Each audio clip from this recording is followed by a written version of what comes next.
Assalamualaikum warahmatullahi wabarakatuh. Jumpa lagi dengan Pak Suprono di channel Pak Suprono Belajar Manajemen. Pada kesempatan kali ini kita akan membahas materi pelayanan prima dengan topik apa sebenarnya yang dibayar oleh pelanggan kita. Jangan lupa klik like, share, dan subscribe agar kalian tidak tertinggal pada video-video berikutnya. Apa sebenarnya yang dibayar oleh masyarakat dalam hal ini adalah konsumen. Jadi sebenarnya apa yang dibayar oleh masyarakat atau konsumen? Ya, di sini ada good itu adalah barang, kemudian ada pemecahan masalah, dan ada value atau nilai. Jadi ketika masyarakat itu mengakses produk kita atau mengakses jasa kita, itu tiga hal inilah yang selalu akan dicari oleh masyarakat atas produk yang kita tawarkan kepada mereka.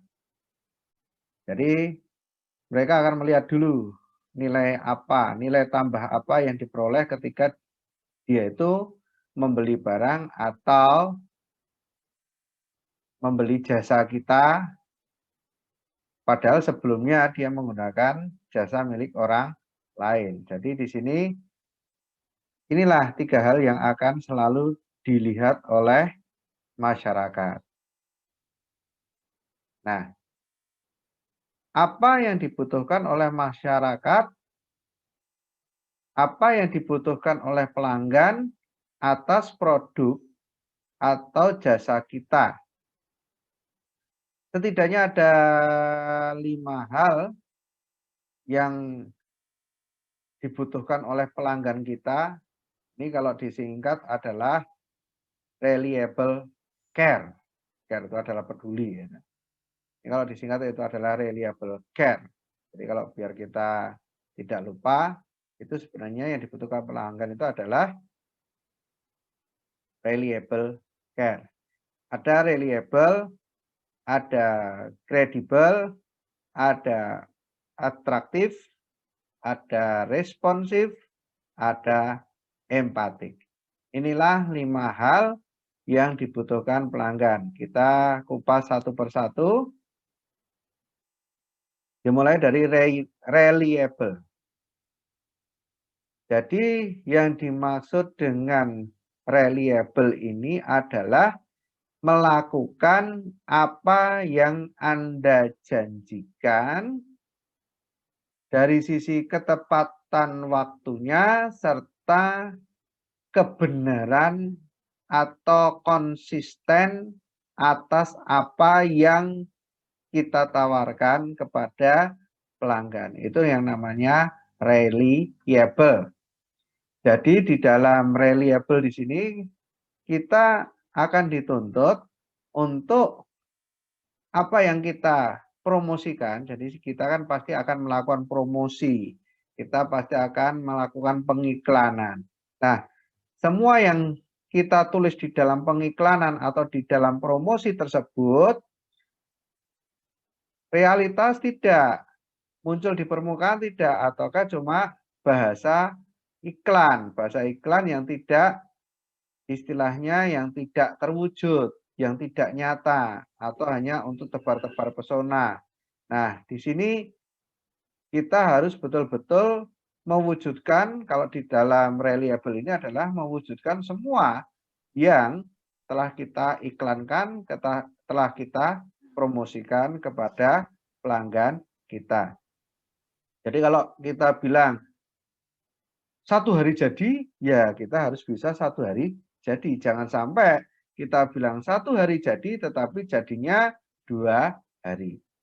Ini reliable. Nah, care singkatan dari tadi kredibel, atraktif, responsif, dan empati. Kredibel adalah dapat dipercaya. Nah, ini berkaitan dengan ini juga. Reliable itu kalau diartikan adalah keandalan. Jadi orang yang handal itu adalah dia bisa mengerjakannya tepat waktu, kemudian sesuai 100%, sesuai 100% konsisten atas apa yang telah dia janjikan. Nah, dengan dia itu melakukan kegiatan reliable, maka pelanggan itu akan percaya kepada produk jasa kita. Jadi dengan adanya reliable ini, pelanggan akan percaya atas produk, barang, dan jasa yang kita tawarkan. Itu namanya kredibel. Nah, kemudian yang berikutnya adalah care, A-nya adalah atraktif. Atraktif itu adalah berpenampilan menarik atau bisa menarik pelanggan. Itu namanya atraktif. Ketika kita memberikan pelayanan, ini bagaimana penampilan kita itu bisa menarik pelanggan kita. Jadi orang melihat kita itu langsung bisa melakukan respon yang menarik, kan gitu. Jadi orang itu akan melihat kita itu pertama adalah dari tampilan kita. Penampilan kita bagaimana? Menarik tidak? Makanya kita itu dituntut untuk menjaga penampilan. Penampilan kita semenarik mungkin, sebagus mungkin, sehingga pelanggan itu akan benar-benar tertarik kepada jasa layanan yang kita tawarkan. Kemudian responsif. Responsif ini adalah cepat tanggap. Artinya apa? Ketika misalkan contoh pelanggan komplain atas layanan yang kita berikan, atau pelanggan tidak puas atas layanan yang kita berikan, maka kita segera menindaklanjuti, tidak menunggu waktu yang lama, langsung kita eksekusi. Ini adalah yang namanya responsif. Itu cepat tanggap. Tanggap atas apa yang harus dilakukan. Empati. Empati itu peka terhadap pelanggan. Mendengar dengan empati, memperlakukan mereka sebagaimana mereka yang ingin perlakukan. Itu namanya empati. Jadi kita harus peka. Kita harus peka terhadap apa yang sebenarnya diinginkan pelanggan atas pelayanan yang kita berikan. Perlakuan seperti apa yang diinginkan oleh pelanggan. Ini kita harus peka. Sehingga kita ketika melayani mereka itu betul-betul sesuai dengan apa yang mereka inginkan. 4 standar service excellent. Jadi ada 4 standar, di dalam service excellent yang bisa kita terapkan di dalam pelayanan prima. Yang pertama adalah buatlah masyarakat merasa istimewa. Jadi service excellent di sini bisa tercapai ketika kita membuat masyarakat itu istimewa. Jadi kita buat sebagai suatu masyarakat dengan kasta tertinggi semua. Ini dibuat masyarakat itu menjadi istimewa. Jadi masyarakat itu dibuat betul-betul merasa istimewa atas apa yang kita berikan. Memenuhi atau melebihi harapan masyarakat secepat mungkin. Seperti dulu yang pernah saya sampaikan, melebihi ekspektasi.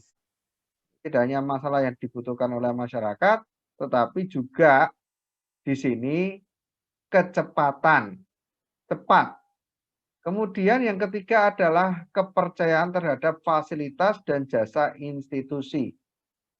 Jadi service excellent bisa tercapai ketika masyarakat itu memunculkan suatu kepercayaan terhadap fasilitas-fasilitas yang kita berikan selama kita memberikan pelayanan kepada masyarakat. Kemudian yang keempat adalah mengatasi keluhan sehingga pelanggan itu puas tanpa kesannya ruwet atau berbelit-belit. Jadi ketika ada keluhan kita langsung merespon, langsung kita berikan solusinya sehingga langsung terpuaskan apa yang diinginkan oleh pelanggan tersebut. Berikutnya adalah kita lanjutkan yaitu standar 1. Membuat pelanggan itu istimewa. Bagaimana caranya membuat pelanggan itu adalah istimewa? Yaitu kita anggap, tadi sudah saya kasih prolognya, kita anggap semua itu adalah masyarakat VIP atau VVIP. Kemudian kita berikan sapaan hangat atau sapaan dengan antusias. Selamat pagi, tapi selamat paginya betul-betul bersemangat. Kemudian kita menggunakan nama. Jadi kalau yang bagus adalah kita bisa mengenal nama pelanggan kita sehingga kita ketika bertemu langsung kita gunakan namanya. Selamat pagi Pak Suprono, selamat pagi Pak siapa gitu, selamat pagi Ibu siapa. Nah ini adalah di dalam rangka memberikan pelanggan itu merasa istimewa. Kemudian kita juga di dalam service excellence ini kita tidak ditutup untuk berbahasa basi. Tetapi berbahasa basinya itu jangan terlalu banyak dan jangan terlalu sedikit. Lalu bahasa basinya itu adalah sepantasnya.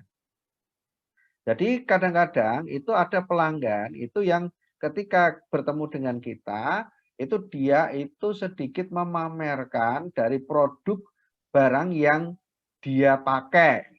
Misalkan sepatu, baju, dan sebagainya.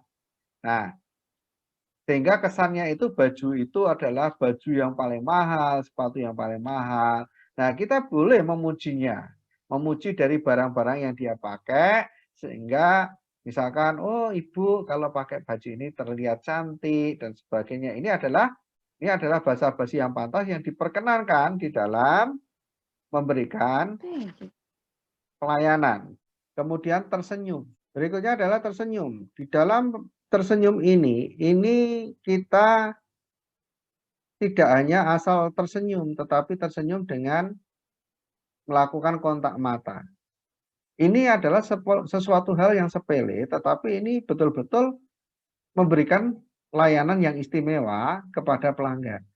Maka ketika kita berbicara dengan pelanggan, kenapa? Nanti kalian itu akan bertemu dengan pelanggan itu, ada beberapa perusahaan itu yang melarang karyawannya yang di garda depan itu untuk main-main HP.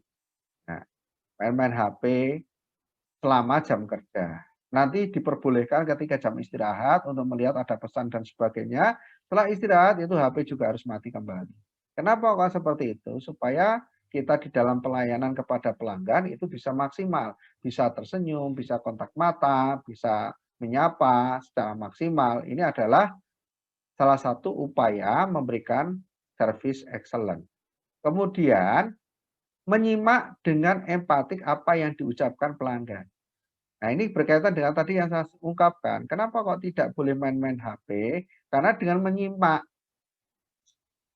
dengan dualisme, yaitu kita menyimak pelanggan dan plus kita main-main HP, kita tidak bisa fokus terhadap apa yang diucapkan oleh pelanggan kita. Maka di sini harus betul-betul disimak tanpa kita melakukan aktivitas. Jadi misalkan kita harus ngetik dan sebagainya, kita tunda dulu. Kalau itu bila perlu, kita simak apa yang disampaikan oleh pelanggan. Kalau misalkan kita perlu mencatat, maka kita catat tanpa mengalihkan pandangan kita kepada pelanggan. Biasanya di customer service itu atau di garda depan itu kita disediakan kertas ya. Yang bagian pelayanan akan disediakan kertas untuk sekedar coret-coret sehingga dia bisa menulis apa yang disampaikan oleh pelanggan tanpa dia itu melepas pandangan dari pelanggan tersebut. Kemudian, mengingat apa yang disukai oleh pelanggan. Kadang-kadang ketika kita sudah memberikan pelayanan yang terbaik kepada pelanggan, maka kita secara tidak langsung akan mengetahui apa yang disukai oleh pelanggan. Nah, ketika mengetahui apa yang disukai oleh pelanggan dan di situ berhubungan dengan produk atau jasa yang kita berikan, maka kita sebisa mungkin produk atau jasa yang kita berikan itu betul-betul sesuatu yang disukai oleh pelanggan. Jadi caranya seperti itu. Nah, bagaimana kita bisa tahu itu disukai? Karena kita sudah memiliki data atas barang-barang yang disukai oleh pelanggan. Kita sudah memiliki datanya.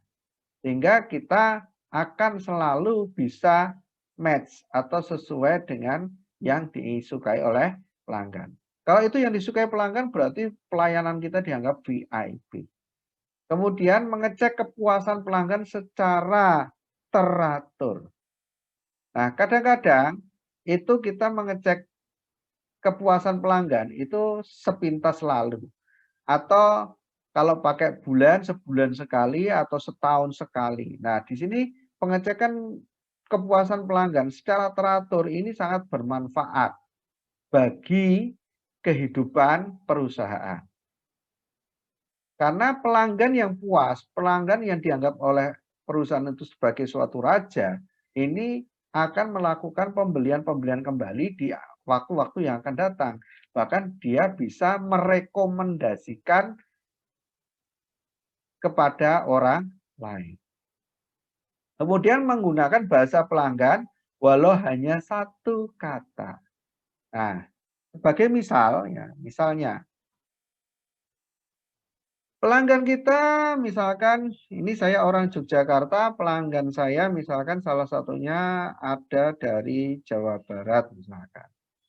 Ya, walaupun saya tidak bisa berbahasa Sunda, saya tidak bisa berbahasa Sunda dengan baik, dengan banyak. Saya cuma tahu sedikit misalkan mangga, hatur nuhun. Ini cuma kata-kata yang saya cuplik satu-satu ini ketika itu bertemu dengan pelanggan yang bahasanya memang seperti itu, dia akan merasa istimewa, merasa diistimewakan oleh pelayanan yang kita berikan.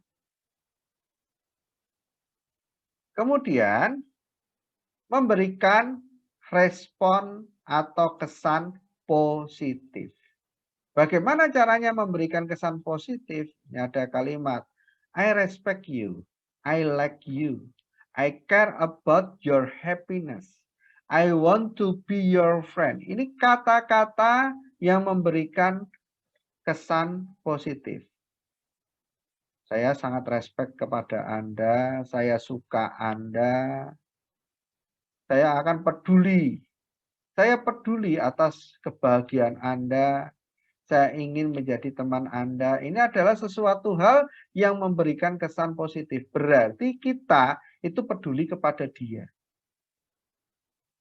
Walaupun misalkan ini apa contohnya I want to be your friend.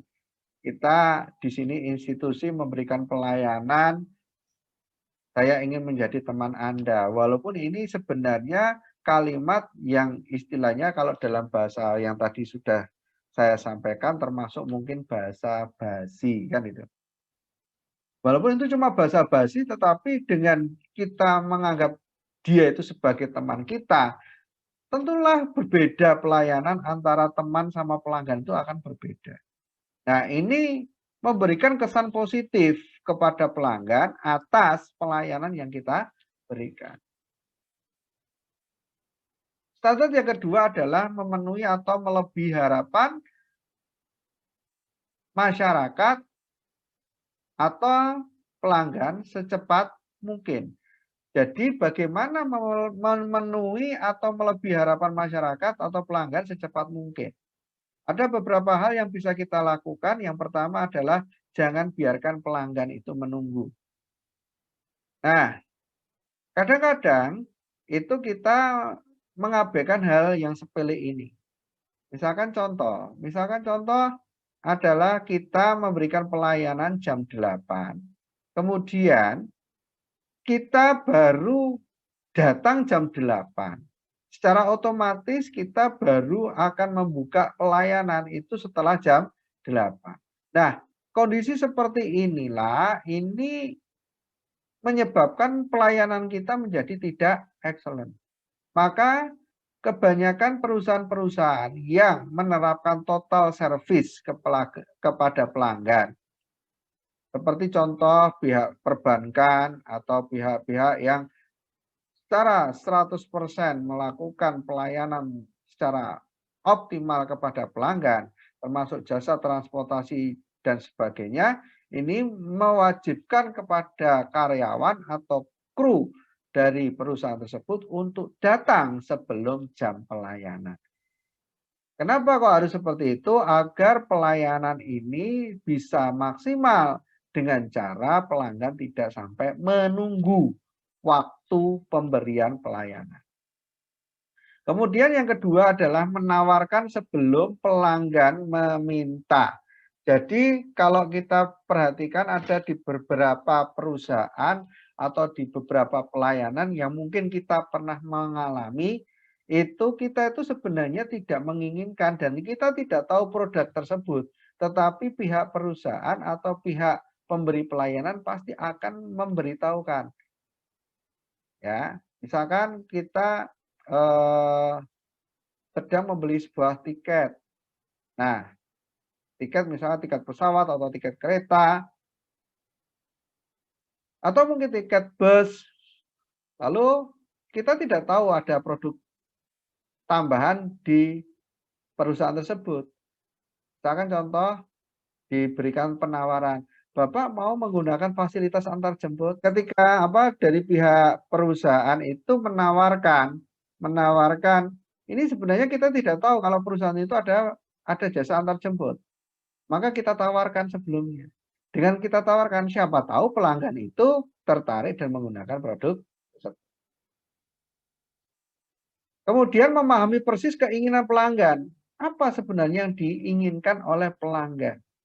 Contohnya moda transportasi. Pelanggan apa yang diinginkan? Pelanggan menginginkan kenyamanan dan ketepatan waktu. Nah, ini kita harus pelihara betul. Kenyamanan dan ketepatan waktu.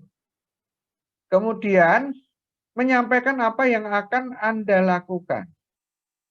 Jadi kalau kita sedang mengakses suatu pelayanan, tidak sedikit penyedia pelayanan itu menyampaikan bahwa nanti bapak-bapak, ibu-ibu akan memperoleh fasilitas ini.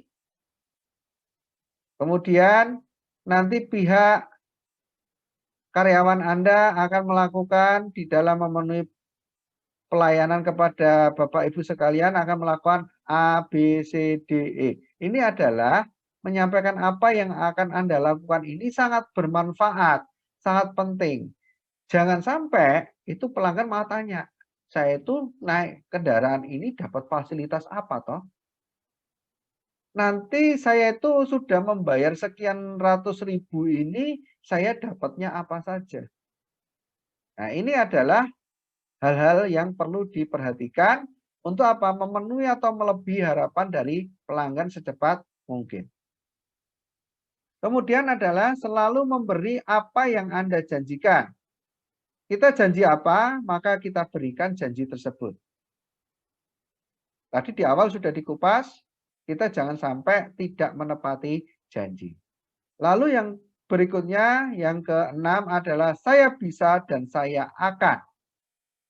Kata-kata saya bisa dan saya akan ini penting. Kenapa? Walaupun sebenarnya kita jujur itu tidak bisa melakukan, tapi kita tidak boleh di dalam pelayanan itu mengatakan saya tidak bisa. Saya tidak akan melakukan ini. Nah, ini menjadikan masalah di dalam pelayanan. Oleh karena itu, supaya kita itu bisa mengatakan saya bisa melakukan, saya akan melakukan, maka ini berhubungan dengan kompetensi dan profesionalisme. Maka di dalam pelayanan ini kita betul-betul memegang teguh yang namanya the right man in the right place. Orang yang tepat pada tempat yang tepat.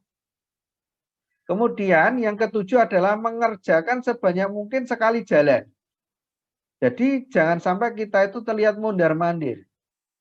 Kalau dari sisi orang yang tidak sedang mendapatkan pelayanan itu kita terlihat mondar-mandir itu, wah ini sibuk sekali, kerjaannya banyak, ini berarti pekerja yang tangguh, pekerja yang aktif. Ini bagi orang yang tidak sedang mengakses pelayanan kita. Tetapi ketika kita bertemu orang yang sedang mengakses pelayanan kita, kita terlihat mondar-mandir. Ini kita dianggap apa? Kita dianggap tidak profesionalisme. Kenapa? Tidak sekali jalan, mengerjakan berkali-kali sehingga apa? Pelanggan itu bosan, boring. Melihat kalian mondar-mandir dan sebagainya itu boring. Dan akhirnya apa? Dia tidak mau kembali mengakses pelayanan kita. Kemudian, jangan fobia, jangan takut untuk memperoleh masukan atau saran dari pelanggan. Karena apa? Masukan dan saran dari pelanggan ini sangat penting bagi pemberian pelayanan kepada pelanggan tersebut. Karena kalau kita itu fobia, kita itu tidak suka atas masukan-masukan dari pelanggan, maka kita tidak akan tahu. Kita tidak akan tahu apa yang sebenarnya diinginkan oleh pelanggan. Kenapa? Karena kita tidak mau memperoleh kritik dan saran dari pelanggan. Masalah kritik dan saran ya. Jadi kita jangan sampai istilahnya itu takut dikritik dan saran. Yang ketiga yaitu adalah mempromosikan fasilitas dan jasa perusahaan. Jadi di sini supaya pelayanan kita itu bisa dikatakan service excellent, maka kita harus mempromosikan fasilitas dan jasa perusahaan. Bagaimana caranya? Yang pertama adalah semua orang adalah penjual. Jadi jadikan karyawan kita itu yang memberikan pelayanan adalah semua adalah penjual. Dengan semua menjadi penjual, maka secara tidak langsung bagian-bagian yang bukan merupakan marketing itu akan cerita, oh ini ada fasilitas ini, nanti Bapak Ibu memperoleh fasilitas ini. Nih, jadi nanti pihak karyawan itu akan menjelaskan A sampai Z segala sesuatunya. Supaya bisa mempromosikan fasilitas dan jasa perusahaan, maka gunakanlah setiap kesempatan untuk menjual fasilitas dan jasa perusahaan. Jadi setiap saat itu bisa digunakan untuk menjual fasilitas dan jasa perusahaan itu apa saja itu kita jual kepada pelanggan kita. Setiap saat. Jadi tidak hanya pada saat terjadi transaksional. Di luar transaksional kita juga harus menjual fasilitas tersebut. Kemudian membina produk knowledge yang baik di departemen Anda.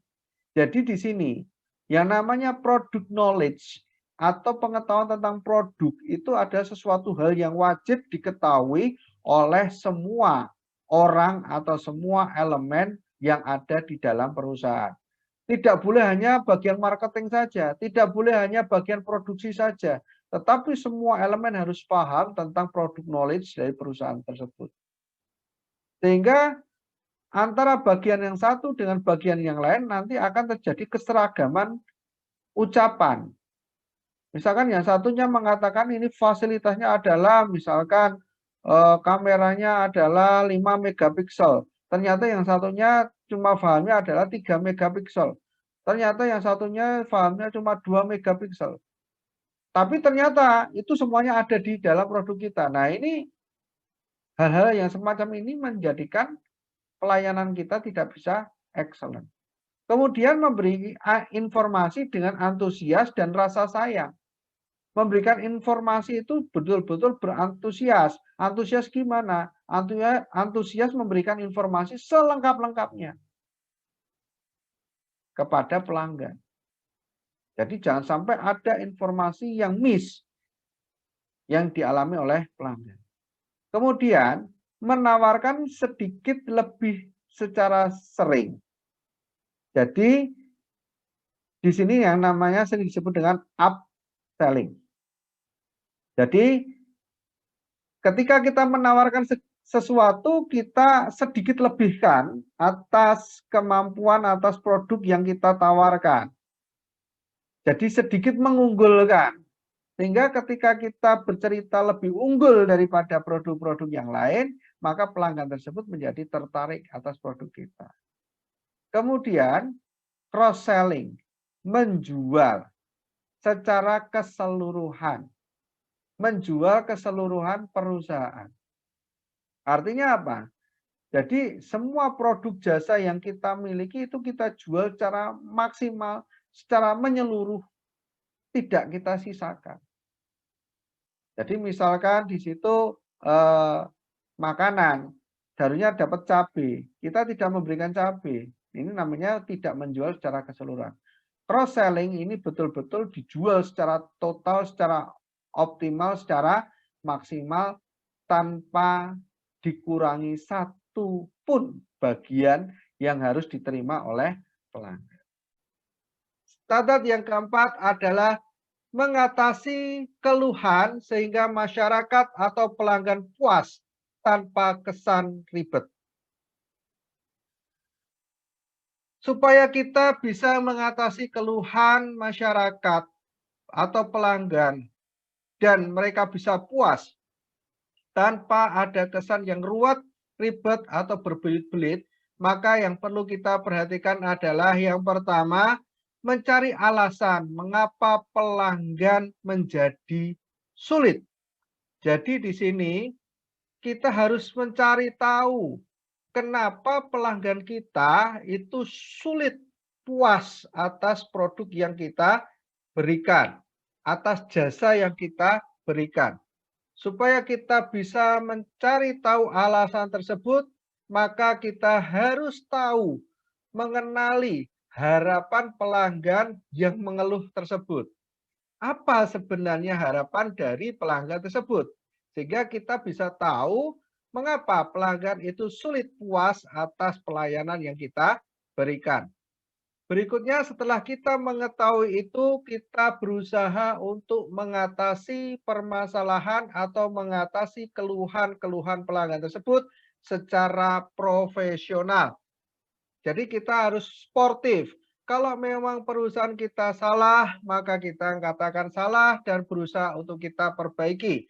Kalau ternyata yang salah itu persepsi dari pelanggan kita tidak boleh mengatakan pelanggan kita yang salah. Tetapi kita mengarahkan pelanggan kita agar sesuai dengan karakteristik dari produk kita. Lalu ya terakhir adalah mewaspadai kesalahan dalam mengatasi keluhan pelanggan. Nah, sering kita tidak sadar kita di dalam mengatasi keluhan pelanggan itu kita malah membuat masalah yang baru. Nah, ini bisa menjadikan problem di dalam pelayanan prima.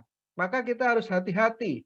Jangan sampai ketika kita mengatasi keluhan pelanggan, itu kita membuat kesalahan yang nantinya malah membuat masalah-masalah baru di kemudian hari. Ini kita harus perhatikan dengan baik.